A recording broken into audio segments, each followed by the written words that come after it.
আগামী 1/6/2026 তারিখ থেকে অন্নপূর্ণা ভাণ্ডারের সহায়তা প্রত্যেক মহিলার ব্যাংকের অ্যাকাউন্টে পাঠানো হবে এবং যে সমস্ত মহিলারা লক্ষ্মীর ভাণ্ডার পেতেন সেই সমস্ত মহিলাদের লক্ষ্মীর ভাণ্ডার থেকে সরাসরি অন্নপূর্ণা ভাণ্ডারে শিফটিং করা হবে। এটা নিয়ে অলরেডি সরকারের তরফ থেকে নোটিফিকেশন প্রকাশিত করা হয়েছে। তো যে সমস্ত বেনিফিশিয়ারি লক্ষ্মীর ভাণ্ডার পেতেন তাদের অন্নপূর্ণা ভাণ্ডারে শিফটিং করার জন্য তাদেরকে অনলাইনে ভেরিফিকেশন করতে হবে। তো কিভাবে আপনারা ভেরিফিকেশন করবেন? এই অনলাইন ভেরিফিকেশন না করলে সেই সমস্ত বেনিফিশিয়ারি অন্নপূর্ণা ভাণ্ডার সুবিধা পাবেন না। তো আজকের ভিডিওর মাধ্যমে আমি আপনাদের দেখাবো যে কীভাবে আপনারা লক্ষ্মীর ভাণ্ডার থেকে অন্নপূর্ণা ভাণ্ডারে শিফটিং করবেন অ্যাকাউন্টটি এবং সেটা ভেরিফাই করবেন। ভিডিওটি স্কিপ না করে আপনারা সম্পূর্ণ দেখবেন এবং আমাদের সাথে থাকবেন। আশা করি ভিডিওটি আপনারা উপকৃত হবেন। সর্বপ্রথম আপনারা এই অন্নপূর্ণা যোজনা ভেরিফিকেশনের অফিসিয়ালি ওয়েবসাইটে যাবেন। ওয়েবসাইটের লিঙ্ক আমি আমাদের হোয়াটসঅ্যাপ বা টেলিগ্রাম গ্রুপে দিয়ে রাখবো, সেখান থেকে আপনারা পেয়ে যাবেন। তো লিঙ্কটি ওপেন করার পর এই ধরনের একটি ওয়েবসাইট আপনাদের সামনে ওপেন হয়ে যাবে, অন্নপূর্ণা যোজনা ভেরিফিকেশন। এরপর এখান থেকে দেখুন ব্লক মিউনিসিপ্যালিটি, এখান থেকে আপনারা ড্রপডাউন থেকে আপনাদের ব্লকটা সিলেক্ট করে নেবেন। ব্লক সিলেক্ট করে নেওয়ার পর এখান থেকে দেখুন জিপি এসে যাবে ড্রপডাউনে, এখান থেকে আপনারা আপনাদের গ্রাম পঞ্চায়েতটা সিলেক্ট করবেন। এরপর দেখুন নিচে বলা আছে last 4 digit of bank account, অর্থাৎ লক্ষ্মীর ভাণ্ডারে যে ব্যাংকের অ্যাকাউন্টটা আপনাদের দেওয়া আছে সেই ব্যাংকের অ্যাকাউন্টে লাস্ট 4 ডিজিট আপনারা এখানে লিখে দেবেন।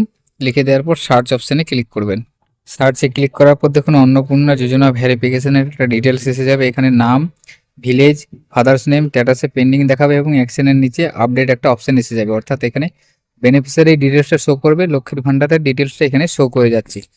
এখানে আপনারা আপডেট অপশানে ক্লিক করবেন। আপডেট অপশানে ক্লিক করার সাথে সাথে দেখুন নিচের দিকে ডিটেলস শো করবে অন্নপূর্ণা যোজনা ভেরিফিকেশন। এখানে অ্যাপ্লিকেশন আইডি একটা শো করবে, অ্যাপ্লিকেন্টের name, mobile number, father's name, GP, village name এবং ব্যাংকের অ্যাকাউন্ট ডিটেলসটা শো করে যাচ্ছে। এবং নিচে দেখুন আছে ভেরিফিকেশন রিকুইয়ার্ড, অর্থাৎ এখানে আপনাকে ভেরিফিকেশনটা করে নিতে হবে। এখানে আধার এবং ভোটার ভেরিফিকেশন আপনারা করতে হবে। প্রথমে দেখুন আছে আধার নাম্বার, এখানে বেনিফিশিয়ারি বা আবেদনকারীর আধার নাম্বারটা দিতে হবে। লেখার পর বাঁ দিকে এবং ডান দিকে দেখুন আছে আধারের ছবি, অর্থাৎ আধারের একটা ছবি এখানে আপলোড করতে হবে 200 কপির মধ্যে। জেপিজি, পিএনজি, জেপিইজি যে কোনো ফরম্যাটে আপনারা এখানে আপলোড করবেন, অর্থাৎ এখানে আধার নাম্বারটা দেবেন এবং ছবিটা আপলোড করবেন।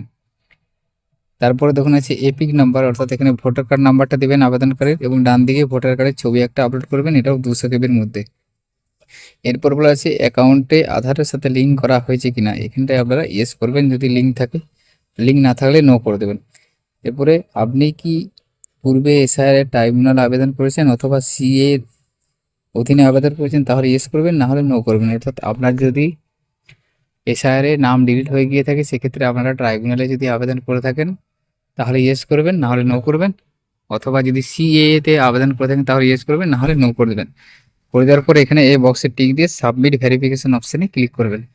সাবমিট ভেরিফিকেশন অপশানে ক্লিক করার সাথে সাথে আপনার ভেরিফিকেশনটি কমপ্লিট হয়ে যাবে। এইভাবে আপনারা অনলাইনে অন্নপূর্ণা যোজনার ভেরিফিকেশনটি করে নেবেন। তো এই পোর্টালটি নর্থ 24 পরগনার জন্য চালু করা হয়েছে, অর্থাৎ নর্থ 24 পরগনার সমস্ত লক্ষ্মীর ভাণ্ডার বেনিফিশিয়ারিদেরকে এইভাবে ভেরিফিকেশন করে অন্নপূর্ণা যোজনায় শিফটিং করাতে হবে। তো আজকের ভিডিওতে এই ইনফরমেশনটি আপনাদের সাথে শেয়ার করা ছিল। সকলের সুবিধার্থে ভিডিওটি শেয়ার করবেন। সকলে ভালো থাকবেন, সুস্থ থাকবেন। ধন্যবাদ।